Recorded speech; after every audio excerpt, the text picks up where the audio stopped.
This week, Amazon EKS gets Kubernetes version rollbacks, which sounds like an undo button, but rollback is not the same thing as readiness. A new supply chain report called Cordyceps found exploitable GitHub Actions patterns across major open source projects, which is another reminder that CI/CD YAML is code with credentials. Tenant security showed how a fake Sentry error could hijack AI coding agents into running attacker-controlled code. So logs, errors, and telemetry are not just evidence anymore. They may also be instructions. And CloudWatch can now create alarms directly from log queries. Useful, yes, but also a very fast way to turn noisy logs into noisy pages. Put those together, and the theme this week is pretty clear. The safety nets are getting better, but the blast radius is getting wider. I'm Brian Teller from Teller's Tech, and this is Ship It Weekly.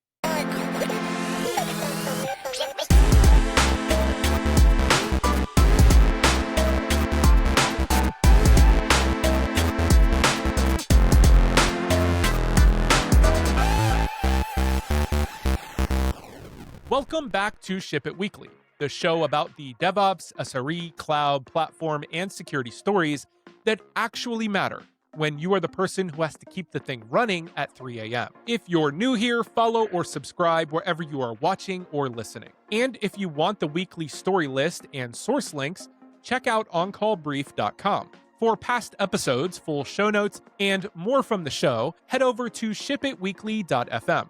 This week, we start with EKS version rollbacks, because Kubernetes upgrades finally get a safety net in a place where a lot of teams have wanted one. Then Cordyceps and why GitHub Actions workflows need to be treated like production code. After that, Agentjacking, where fake telemetry can become a way to steer AI coding agents. Then CloudWatch log query alarms and the line between better signals and easier noise. In the lightning round, ECS Service Connect zone-aware routing, etcd 3.7, GitHub inner source advisories, secret scanning metadata, and CloudWatch application signals service events. And we close with a simple reminder. Safety nets are good, but they do not replace ownership. Let's get into it. First up, Amazon EKS now supports Kubernetes version rollbacks. And this is a big one.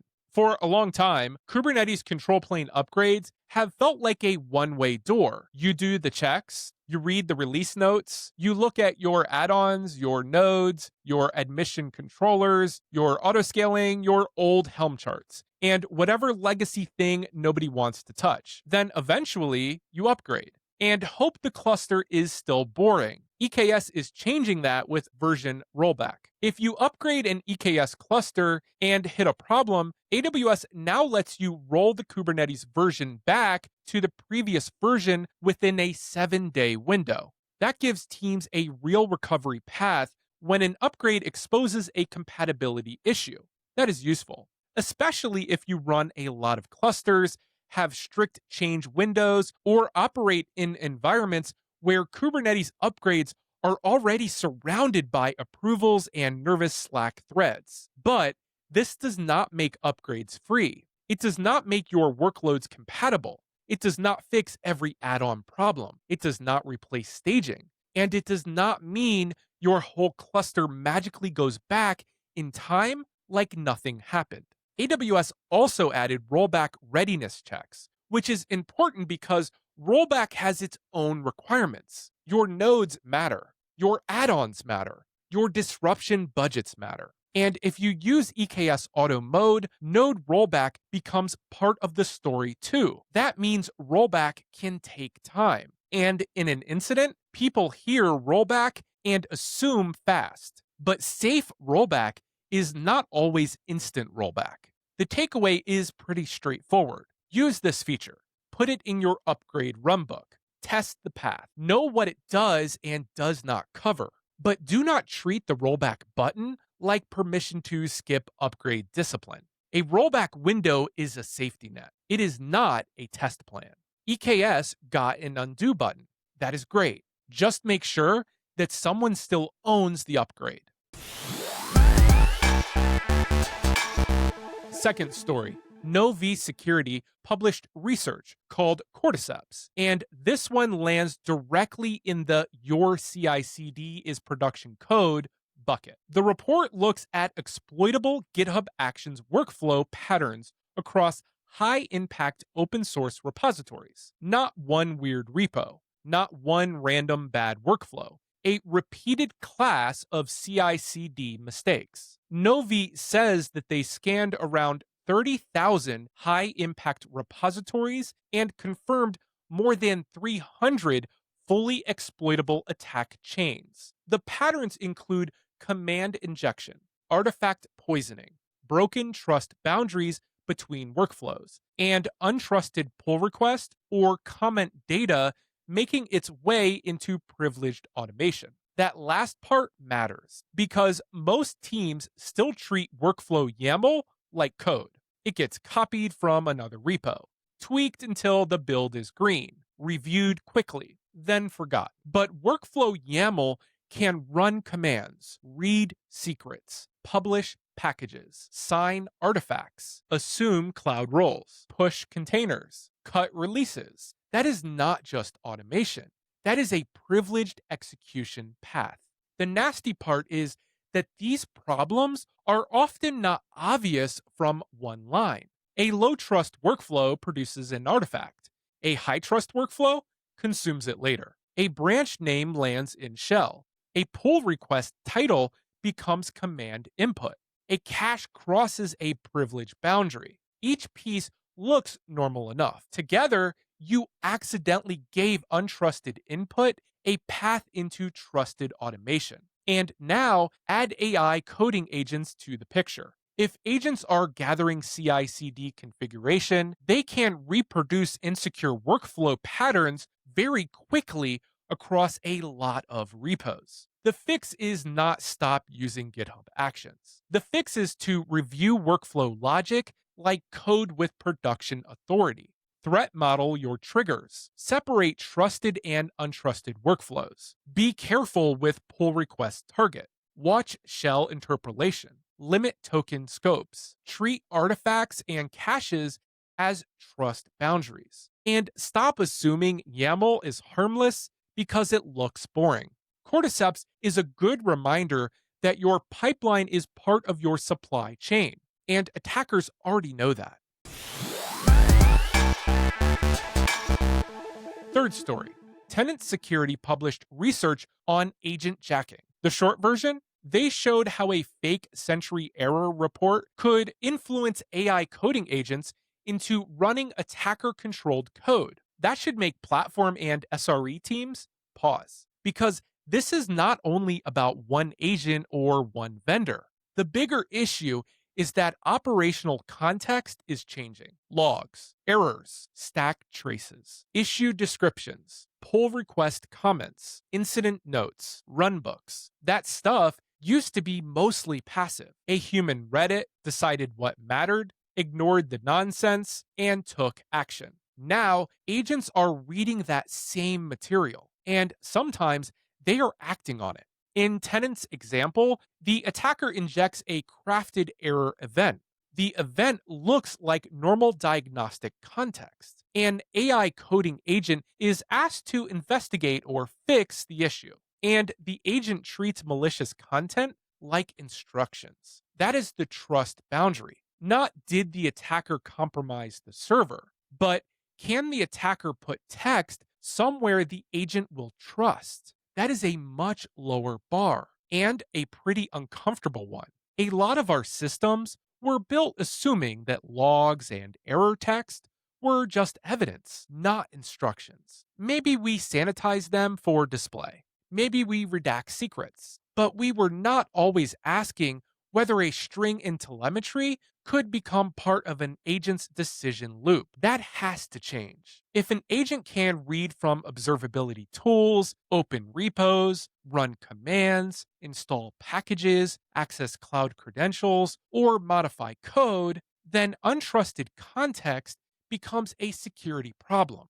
The control is not the agent is smart. The control is boundaries. Can it read without executing? Can it propose without running? Can it separate trusted remediation guidance from user controlled error content? Can you audit what it saw and what it did? And are there live credentials sitting nearby when it makes a bad decision?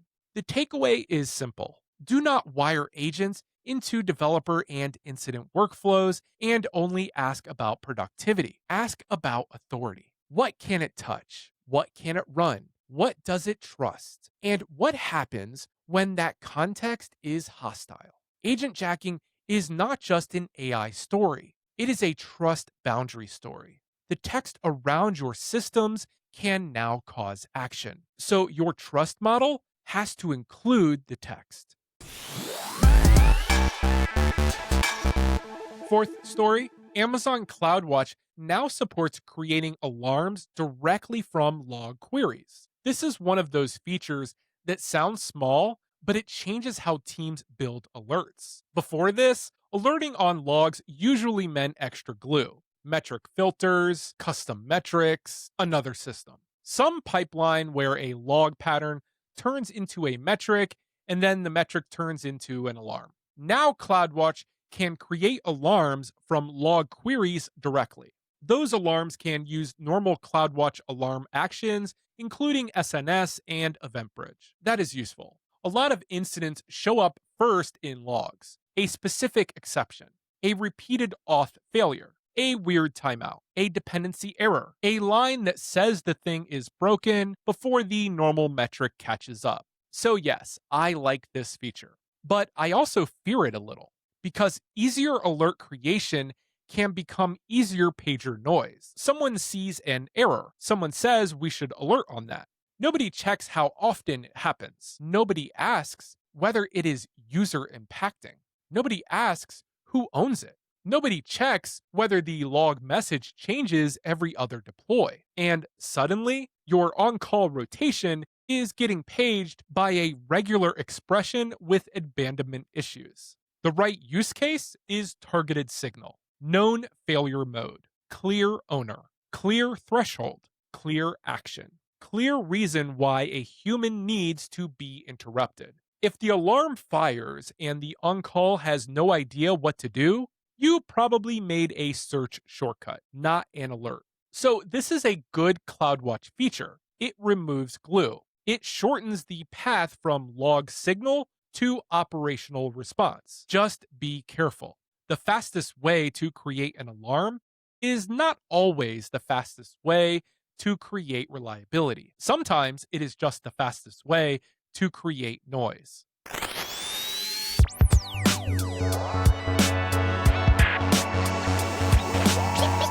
Quick lightning round. First, ECS Service Connect now supports zone-aware routing. AWS says it is enabled by default for new and existing services, but existing services need a one-time redeployment to pick up the behavior. The idea is to prefer same AZ traffic when possible. That can help with latency, cross-AZ cost, and failure domain behavior. Service-to-service networking is never just connectivity. It is cost, latency, and resilience all tangled together. Second, etcd 3.7 is out. Not the flashiest headline, but etcd is still the backing store under Kubernetes. This release includes range stream for streaming large result sets in chunks, plus performance work, cleanup of old V2 store remnants, protobuf updates, and dependency updates. For most managed Kubernetes users, this is not an immediate action item, but it is a good reminder that Kubernetes reliability still depends on the boring distributed database underneath it. Third, GitHub inner source security advisories are now generally available. This gives GitHub Advanced Security customers advisory workflows for internal packages and internal repos. That matters because not every vulnerable dependency is public. Internal libraries, shared actions, platform modules, and private packages need disclosure and remediation workflows too. Fourth, GitHub secret scanning added extended metadata, and multi-part validation. For some secrets, the token itself is not enough to validate the risk. You may need a workspace URL, host, endpoint, project, or other related field. That sounds small, but during incident response, it matters. Finding a secret is step one. Figuring out whether it is real, live, owned, expired, scoped, and safe to revoke is where the pain starts. Fifth, CloudWatch application signals now captures service events automatically. AWS says that it can capture exception snapshots, latency event snapshots, and deployment events for instrumented applications. That is useful because during an incident, teams do not only need to know the service is slow, they need to know what changed. More context near the signal is good, as long as it does not turn into another wall of events that nobody owns.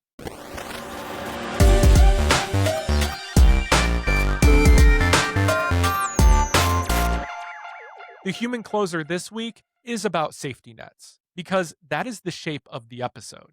EKS gets rollback. CloudWatch gets easier log-based alarms. ECS routing gets more zone-aware. GitHub gets better advisory and secret scanning workflows. etcd gets reliability and performance improvements. Even the AI agent security story is really about figuring out where the new guardrails need to go. And I like all of that. I like rollback buttons. I like better alerts. I like scoped workflows. I like dependency and secret cleanup that does not require 5 spreadsheets and a prayer. But safety nets can trick teams into thinking the hard part is solved. It usually is not. A rollback button does not tell you whether the rollback is safe. An alarm does not tell you whether the signal is worth waking someone up. A scanner finding a secret does not tell you how to rotate it without breaking production. An AI agent finding a fix does not mean it should run commands on your laptop. And zone-aware routing does not mean you understand your failure domains. Tools give you better options. They do not own the system for you. That part is still on us. So take the safety nets, use them, be glad they exist. But do not let them replace ownership, because in production, the worst failures are usually not the ones where you had no tools. They are the ones where everyone assumed the tool meant the thinking was done. That's it for this week of Ship It Weekly. We covered EKS version rollbacks, cordyceps and CI/CD supply chain risk, agent jacking through fake telemetry, CloudWatch log query alarms, ECS zone-aware routing, etcd 3.7, GitHub advisories, secret scanning, and CloudWatch service events. If this episode was useful, follow or subscribe wherever you are watching or listening. If you are on YouTube, hit subscribe. If you are in a podcast app, follow the show there. And if you know someone dealing with Kubernetes upgrades, GitHub Action Security, AI coding agents, or alert noise, send them this one. It genuinely helps the show grow, and it helps me keep making this for people who actually live with these systems. You can find the weekly brief at oncallbrief.com and the full show notes, links, and past episodes at shipitweekly.fm. I'm Brian Teller from Teller's Tech.